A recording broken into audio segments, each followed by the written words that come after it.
sempre uma alegria indizível. A igreja reunida, como nós acabamos de cantar aqui, louvando e bendizendo ao Senhor.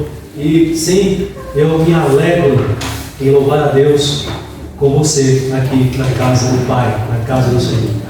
Sim, eu me alegro em ter você como meu irmão, minha irmã, em Cristo Jesus. E olhar para cada um de vocês enquanto cantamos aqui e me alegrar. O meu coração se enche de alegria, porque eu sei que eu estou olhando para pessoas que, assim como eu, ama o Senhor Jesus Cristo, agora e para sempre. Amém. Amém. Que Deus fortaleça cada vez mais a nossa comunhão. E a igreja, ela tem essa função, ela tem esse papel de promover a comunhão dos filhos de Deus, comunhão do povo de Deus. Por isso que é sempre agradável, sempre alegre nós podermos nos reunir na casa de Deus para juntos adorarmos ao Senhor. Dito isso, irmãos, o texto para a nossa reflexão nesta noite são os últimos versículos de Colossenses, da carta de Paulo aos Colossenses, capítulo 4, dos versículos 7 a 18. Finalzinho da carta. Aqui nesta carta, aqui neste momento, o apóstolo Paulo não vai tratar mais de doutrina, não vai tratar mais de ensinamento de maneira direta, como ele veio fazendo, tratando de problemas na igreja, mas agora ele passa a esse momento de despedida, de saudações.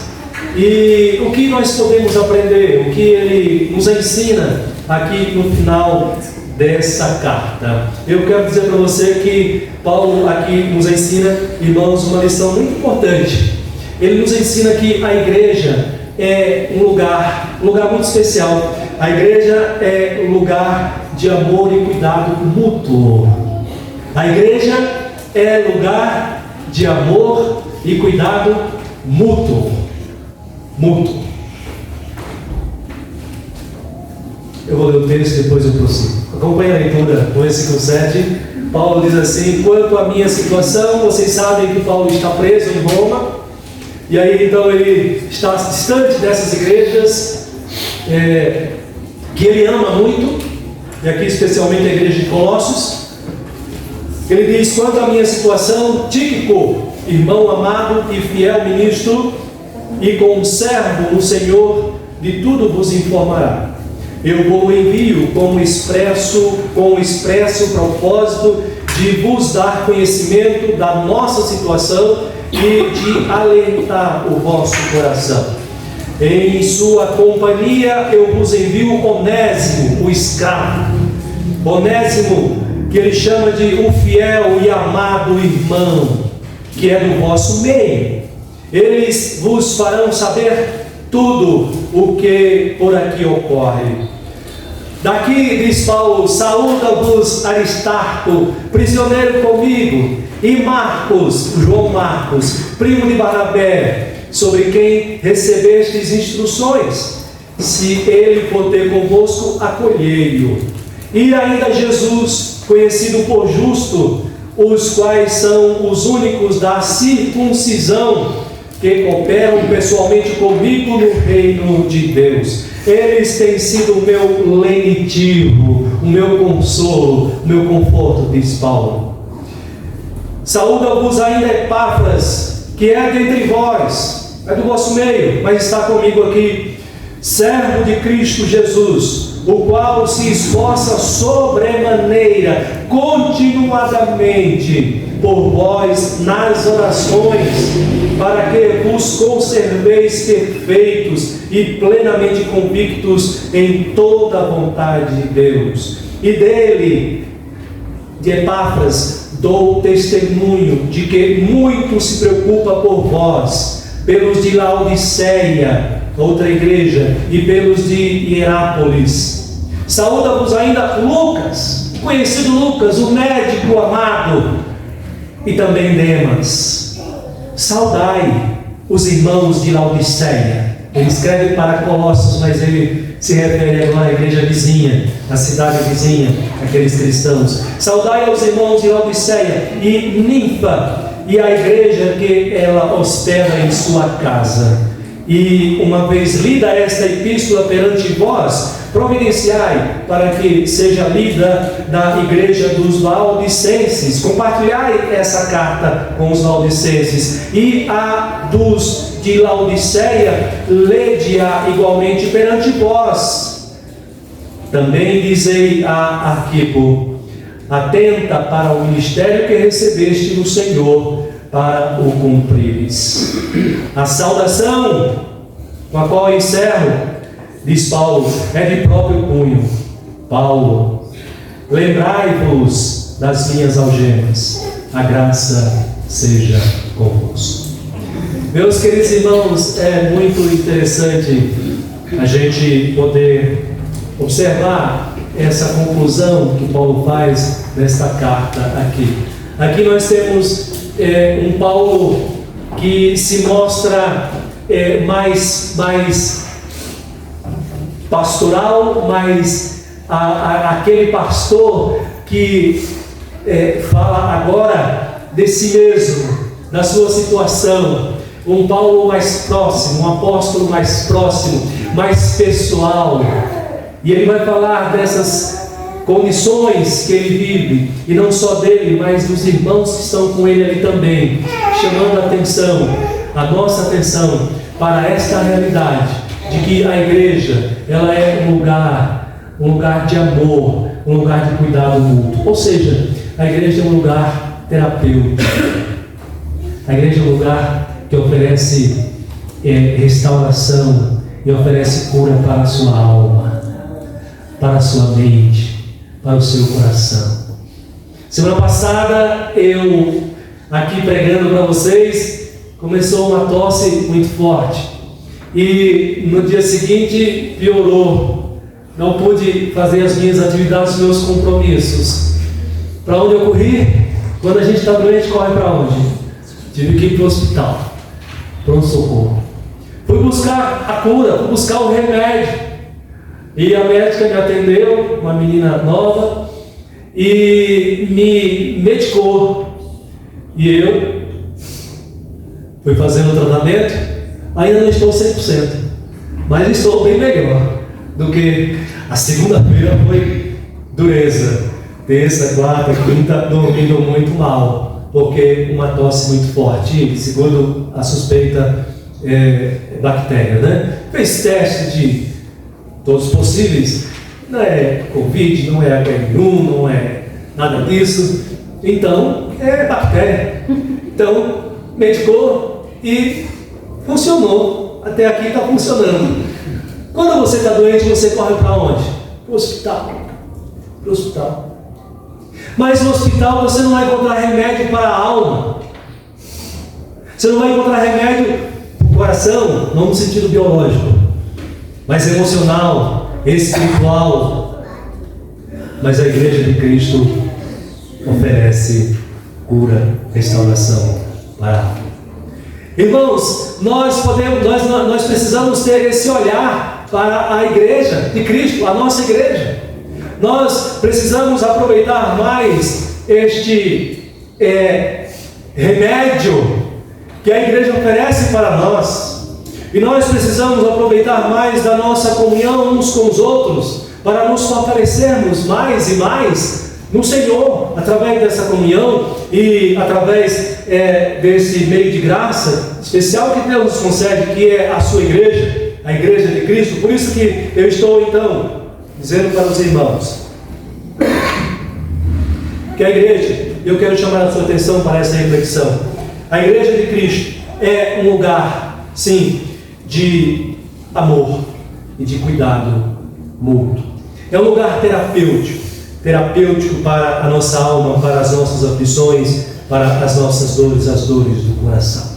E por que nós podemos dizer isso, irmãos, olhando para esse texto aqui, já entrando na primeira lição que nós podemos extrair, é porque na igreja, e tão somente na igreja, nós podemos encontrar pessoas amigas e de confiança, sinceras, que têm o Espírito, o conhecimento da palavra, a presença de Deus em suas vidas, em seus corações também. Na igreja eu posso contar com os irmãos, com as irmãs, pessoas que são nossos amigos, nossas amigas de verdade, pessoas em quem nós podemos confiar, pessoas que têm o temor de Deus. Eu sei, você deve estar pensando aí, pastor, mas a igreja não é perfeita, eu sei disso. Mas em meio à nossa imperfeição, em meio às nossas fraquezas, em meio às nossas lutas, nós encontramos na igreja amizade sincera, nós encontramos na igreja a confiança de uns para com os outros, porque são pessoas que temem ao Senhor, são pessoas que têm o temor do Senhor, são pessoas, como eu disse agora há pouco, que amam também ao Senhor. Paulo desfrutava dessa companhia, de irmãos assim também, por isso que ele inicia o texto, aí no versículo 7, falando desse homem, desse irmão em Cristo, chamado Tíquico. E olha como ele se refere a Tíquico. Tíquico aqui e Onésimo formam como que uma comissão especial de mensageiros. Paulo está lá em Roma, as igrejas estão distantes, estão ansiosas por saber de informações, de como ele se passa. Paulo precisa de irmãos, não apenas que tenham a facilidade na comunicação, de irmãos que tenham competência para se comunicar, mas ele precisa de irmãos de confiança, amigos que conhecem a sua luta, as suas dificuldades, e por isso então ele se refere a Tíquico, e ele diz: Tíquico, quem é Tíquico? Ele diz no versículo 7, Tíquico, o irmão amado, fiel ministro, conservo no Senhor, de tudo vos informará. Aqueles irmãos estão ansiosos por saber da notícia do seu amado pastor, do seu amado apóstolo, que sabe que está preso, e eles precisam de alguém que seja alguém de confiança, e os irmãos da igreja certamente conhecem Tíquico, conhecem também Onésimo, que é do seu meio, e Onésimo também é enviado junto com Tíquico aqui. Tíquico é a espécie de relator dessa comissão, Onésimo vai junto com ele, mas Tíquico é o responsável pela mensagem, o responsável oficial por levar essas cartas, e não só as cartas, mas Tíquico também ia transmitir oralmente a situação de Paulo. Por isso que Paulo diz no versículo 7, ele diz: ele vos informará de tudo. Tíquico era alguém próximo a Paulo, era um amigo muito chegado de Paulo, e que portanto conhecia a realidade, a situação de Paulo naquela prisão ali, as dificuldades, as angústias pelas quais Paulo sofria. E aí ele diz no versículo 8: eu vos envio com o expresso propósito de vos dar conhecimento da nossa situação e de alentar o coração. Olha aqui, igreja, eu envio a vocês o meu amado irmão Tíquico, que é fiel ministro, portanto é um líder, é um pastor, ele é um pastor fiel. Confiem na mensagem que ele vai levar para vocês, porque a mensagem que ele vai entregar para vocês é verdadeira, as informações que ele vai falar a meu respeito são verdadeiras também, então recebam como se fossem da minha própria boca também. Então ele envia, e ele diz que essas informações têm o objetivo de levar aqueles irmãos que estão angustiados, levar ao coração deles o alento, levar o consolo, o conforto, por saber que apesar dele estar preso, ele está bem sob os cuidados, a direção do Senhor, o propósito de Deus para a vida do próprio apóstolo Paulo.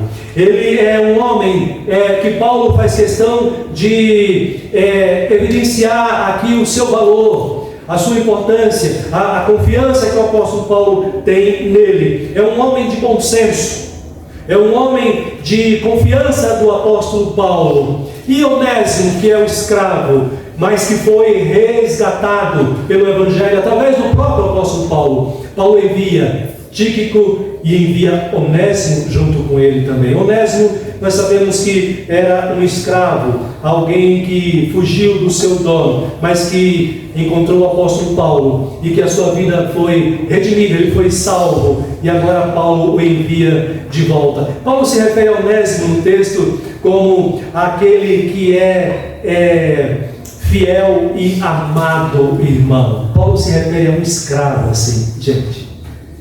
Mas é um escravo convertido. O que Onésimo tem, Paulo tem também de mais importante. Tem o Senhor. O que une Paulo e Onésimo é o Senhor Jesus Cristo. O que une Paulo, Onésimo, Tíquico é um só, é o Senhor Jesus Cristo. O que nos une, o que une vocês, a mim e a mim a vocês, é um só, é Jesus Cristo. A nossa comunhão é em Cristo Jesus. E por isso, assim como Paulo, nós também podemos desfrutar, meus irmãos, desse benefício, dessa bênção que o Senhor nos concede. Nós em Cristo podemos desfrutar da amizade uns com os outros, podemos desfrutar da confiança mútua uns com os outros. E não é assim que acontece conosco? Não é assim que deve acontecer com a igreja de Cristo? Eu olho para vocês e vejo irmãos, e vejo, além de irmãos, vejo amigos também em Cristo Jesus. Nós não somos inimigos uns dos outros. Nós não podemos tratar com inimizades. Isso é coisa do velho homem. Isso é coisa do passado. Nós não podemos tratar com desconfiança uns aos outros. O corpo de Cristo, já diz, é o corpo de Cristo, que tem o cabeça que é Cristo. A igreja é o corpo de Cristo. Quem é o cabeça da igreja? É Cristo. Nós precisamos fortalecer a nossa união, a nossa amizade, a nossa confiança mútua uns para com os outros. Significa então, meus irmãos, que nós temos o desafio de eliminar qualquer intriga no nosso meio, de eliminar qualquer discórdia no nosso meio. Nós devemos promover a amizade, uma amizade que não é solta, não é por acaso, mas é uma amizade que é fruto do amor de Deus, do amor de Cristo para conosco, para com as nossas vidas. Irmãos em Cristo são pessoas que não devem viver em desconfianças uns com os outros, porque não são inimigos. São irmãos, são amigos em Cristo Jesus. Portanto, se são amigos, precisam crescer cada vez mais na confiança mútua e no cuidado mútuo uns para com os outros. Por isso que eu digo para os irmãos que a igreja assim de Cristo, nós devemos crer e entender assim e olhar assim para a igreja. É um lugar de amor e de cuidado mútuo. Por quê? Porque na igreja de Cristo nós encontramos pessoas amigas e de confiança, pessoas confiáveis. Se você não encontrar pessoas assim na igreja, onde você vai encontrar?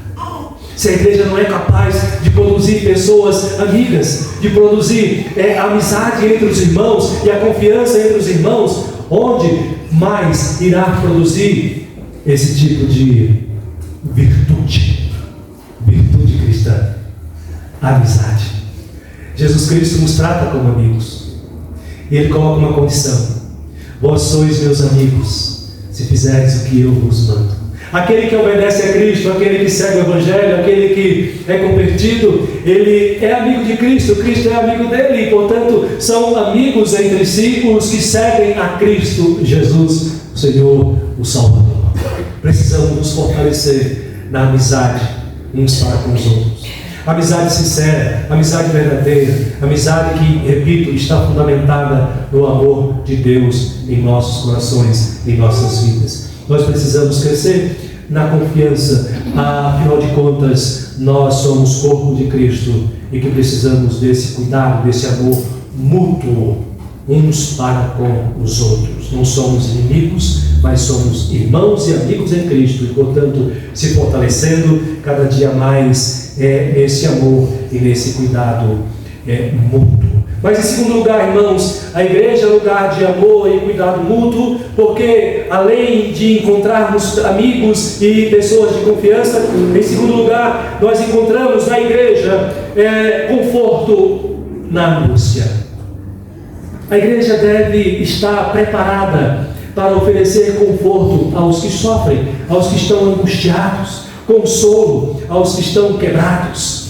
E Paulo, ele encontra o conforto, aquilo que ele chama aqui de lenitivo, aquilo que traz refrigério à alma, ao coração. Se você não encontrar isso na igreja, você dificilmente vai encontrar em outro lugar. Onde mais você vai encontrar consolo e conforto? Se não entre os seus irmãos em Cristo Jesus, nosso Senhor, nosso Salvador. Por isso a igreja é um lugar de amor e de cuidado mútuo, porque na igreja há pessoas, há irmãos em Cristo que oferecem, estão preparados para oferecer conforto na angústia. Paulo, no versículo 10, ele diz de Roma, da prisão, escrevendo para a essas igrejas, ele diz: olha, daqui eu envio saudações. Alguns irmãos aqui estão enviando saudações para vocês. Lá em casa, às vezes não, praticamente toda noite.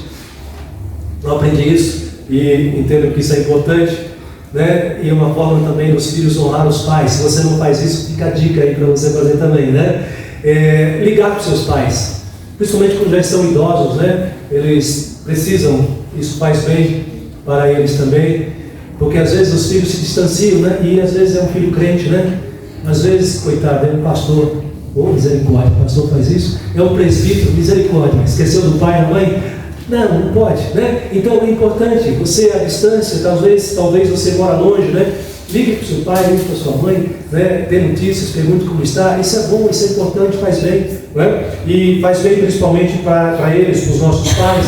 E quando eu faço isso em casa, pego o meu celular e aí eu mando mensagem, geralmente mando mensagem, e aí eu faço mais ou menos aqui como o Paulo, né? Paulo está escrevendo a carta e diz assim: mas aqui, Aristarco quer mandar mensagem para você, João Marcos também quer mandar, Jesus também, tinha Jesus também lá, Jesus chamado Justo, também quer mandar mensagem para você. Eu faço isso, né? Manda mensagem para você assim: como é que vai, como é que foi o dia, tudo bem, tudo em paz? E aí eu já ponho aqui do lado da patroa. Vai, fala aí. Ela já sabe, né, que você vai falar, fala aí, né? Eu também vou fazer falar. E aí ela termina de falar, aí eu já estico o braço mais ainda, lá na ponta, na outra lá, né? Vai, sua avó. E aí fala também: saudações, mensagens, estamos bem, passamos o dia. Olha, na prática é isso que Paulo está fazendo aqui. Ele diz no versículo 10, escreve para essas igrejas, ele diz: olha, saúda-vos Aristarco. Lembra de Aristarco, o irmão amado? Quem era Aristarco? Paulo diz: Aristarco agora é prisioneiro comigo. Mas ele diz também Marcos, primo de Barnabé. Você deve lembrar desse Marcos. Esse Marcos deu um trabalho para Paulo, porque na primeira viagem missionária de Paulo, Barnabé certamente o apresentou, o primo talvez de Barnabé, e só que ele foi na primeira viagem com Paulo e aí ele desistiu.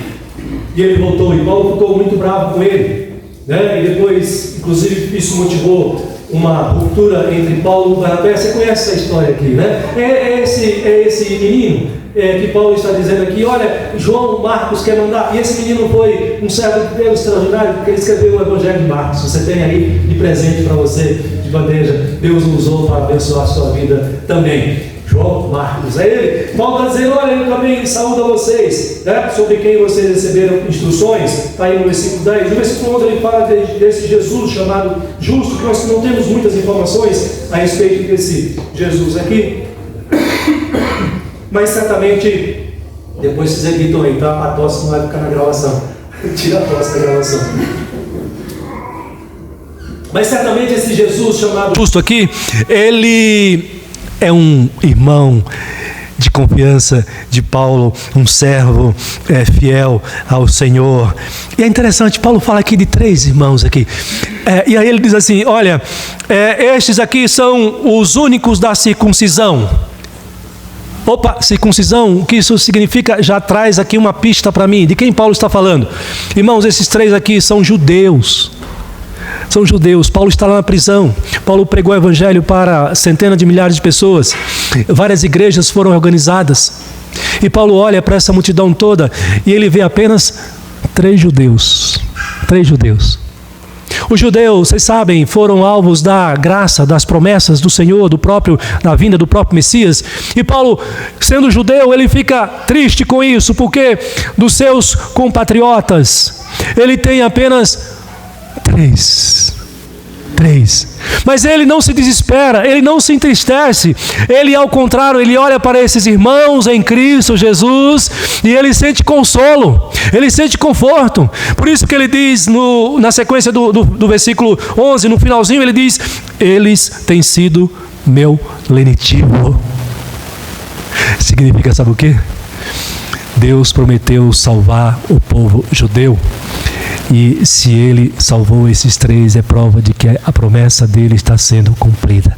Paulo se sente confortado, consolado pelos irmãos em Cristo, no meio da igreja, no meio do povo. Pessoas que ele olha e ele sente o refrigério, consolo, conforto na sua alma. 3 homens apenas judeus, 3 contemporâneos seus, mas que é suficiente para trazer alívio, para trazer refrigério, para trazer conforto ao coração, à alma do apóstolo Paulo. Irmãos, isso é igreja. Quantas vezes você já veio para a igreja angustiado? Ou você nunca veio para a igreja triste, angustiado, coração partido? Quantas vezes você encontrou no meio da igreja o refrigério, o consolo, o renovo, a alegria? Quantas vezes a sua alma foi revigorada por estar na casa de Deus com seus irmãos, ainda que com toda a imperfeição, mas são irmãos em Cristo, e que traz lenitivo também para a sua alma, para o seu coração. É por isso que a igreja de Cristo deve ser entendida por você e recebida por você como um local de amor e cuidado mútuo, porque você vem, você abraça o seu irmão, você cumprimenta o seu irmão, você tem a sua alma renovada, confortada. Eles oram junto com você, eles cantam louvores junto com você. É no meio do povo de Deus onde há festa, onde há renovo, onde há alegria para a nossa alma, onde há forças para um coração quebrantado ou quebrado, angustiado. Por isso a igreja de Cristo é um lugar de amor e de cuidado mútuo. Mas há ainda uma terceira lição, irmãos, que nós encontramos também na igreja de Cristo, na igreja do Senhor. E por que ela é ainda, em terceiro lugar, um lugar de amor e de cuidado mútuo? Porque na igreja nós encontramos pessoas que estão plenamente comprometidas com o reino de Deus. Pessoas que estão envolvidas com a obra ou na obra do reino. E aí Paulo vai falar de outros 3 agora, do versículo 12 ao versículo 14. Paulo vai falar de Epáfras, Paulo vai falar de Lucas e Paulo vai falar de Demas. Esses 3 irmãos também são importantes aqui. E Epáfras, talvez o que mais se destaca aqui nesta carta e para esses irmãos, porque esses irmãos conheciam muito bem Epáfras. Epáfras foi o fundador da igreja da cidade de Colossos. Epáfras não está lá em Colossos. Epáfras está com Paulo na prisão também. Mas a igreja que Paulo está escrevendo conhece muito bem quem é Epáfras, esse irmão amado, esse irmão querido, esse irmão que tem um coração na obra, esse irmão que abriu as portas da sua casa para receber outros irmãos e ali constituir uma igreja de Cristo. Você já viu isso acontecer? Você já viu irmãos abrir as portas da sua casa para ali fazer uma congregação? Quando eu estava pastoreando em Diadema, nós iniciamos 2 trabalhos de congregação, 2 trabalhos, novos trabalhos. Um foi no Serraria, foi alugado um local de uma pessoa terceira, estranha, que não tinha relação com a igreja. Mas a outra congregação, alguns aqui conhecem a história, uma irmã da igreja, muito querida, muito amada, irmã Leda, ela cedeu a sua própria casa para que fosse iniciado um trabalho evangelístico lá na casa dela. Esse ano, se não me falha a memória, no início do ano, fui convidado para pregar no aniversário da igreja, eles chamam de igreja, ali do bairro, me fugiu o nome do bairro ali, Campanário, obrigado, no bairro do Campanário, igreja do Campanário. E hoje já bem diferente, tudo mais estruturado, bem mais organizado. O espaço na própria casa aumentou, cedeu, depois eu voltei lá novamente, né? Abriu as portas para o trabalho na casa do Senhor. Homens e mulheres que têm o coração na obra. Paulo diz no versículo 12: saúda-vos ainda Epáfras, que é dentre vós. Eles conheciam Epáfras, servo de Jesus Cristo, ou de Cristo Jesus, o qual se esforça. Veja como Paulo fala. Se Paulo falasse assim de mim, de você, hein? Olha o testemunho de Paulo. Paulo diz que Epáfras, ele se esforça sobremaneira e continuamente por vocês, pela igreja, por vós, nas orações. Mesmo longe, mesmo estando distante, o coração dele está lá na obra. Está lá no trabalho da igreja, ele não para. Paulo diz continuamente, ele diz sobremaneira, ou seja, ele está envolvido plenamente com a obra da igreja, com a obra do reino de Deus. Você vive assim? Nós vivemos assim? Onde está o nosso coração? Ou o que está no nosso coração? O reino de Deus, a obra de Cristo. Temos irmãos e irmãs na igreja do Jardim IP que estão envolvidos plena e continuamente na obra do Senhor? Eu creio que sim, claro, e cada vez mais nós devemos ter e crescer cada vez mais nisso, porque afinal de contas é a igreja de Cristo aqui também. Por isso Paulo diz, ele está envolvido, ele ora constantemente por vocês, o coração dele, ele não para de falar de vocês, é como se Paulo estivesse falando assim. E aí ele diz, por que ele faz isso? Qual o objetivo dele? Ele diz no versículo 12, para que vos conserveis perfeitos e plenamente convictos de toda a vontade de Deus. Durante a semana nós não estamos aqui, mas eu imagino que você na sua casa está orando pela sua igreja, pelos seus irmãos. Quando você faz a sua oração, você se lembra do seu pastor, não se lembra não? Olha, não decepciona. Você se lembra dos seus presbíteros? Você se lembra dos seus diáconos? Você se lembra dos seus irmãos que estão enfermos? Ah, como o seu coração deve estar compadecido com irmãs, irmãos, irmãs que estão enfermos, na luta.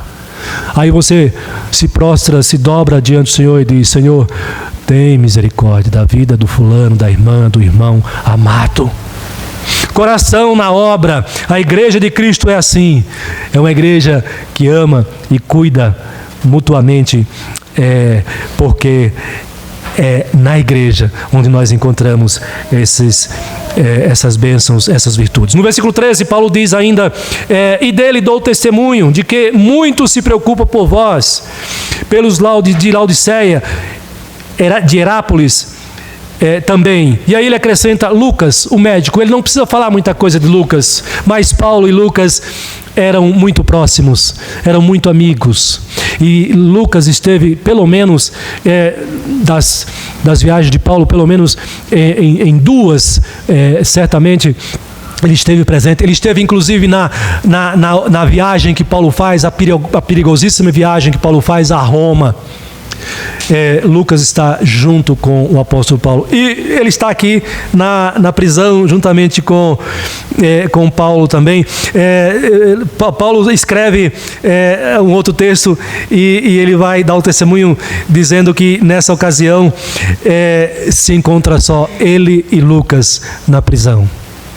Lucas foi um amigo como que assim, muito próximo, muito fiel ao apóstolo amado. Estava assim, muito junto. E aqui você tem, é interessante, um médico. Você tem um evangelista, você tem um cristão, mas que é médico. Lucas e Paulo, homens estudiosos, dedicados aos estudos, homens preparados. E olha que interessante, Paulo o aceita, o recebe, e Lucas dedica-se pessoalmente, mas dedica também a sua vocação, o seu ministério, o seu serviço para o reino de Deus, para a obra de Deus. Certamente Lucas não deixou de atender muitos dos seus irmãos em Cristo que não tinham recursos para buscar tratamento médico. Lucas certamente cuidou de Paulo nas suas próprias feridas também. Um homem dedicado, envolvido na obra do Senhor juntamente com ele. Mas ele fala também de Demas. Demas não ofereceu nem de perto o que Lucas ofereceu, se envolveu, e nem também o que o próprio Epáfras também. E Demas é aquele que Paulo, mais à frente, depois dessa experiência aqui, ele vai dar um triste relato. Ele vai dizer a respeito deste homem que agora está junto com ele, mas que depois o abandona. E Paulo diz que ele faz isso porque ele amou o tempo presente mais do que a obra de Cristo, em outras palavras.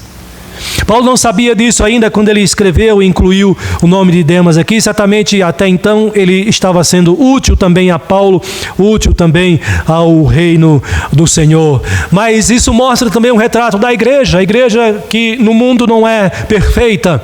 Mas que bom que nós podemos olhar para esse relato e ver que a maioria estão comprometidos com a obra, com o serviço do reino. São pessoas que estão envolvidas na obra de Cristo, estão envolvidas na obra do reino do Senhor, para a glória do seu santo nome.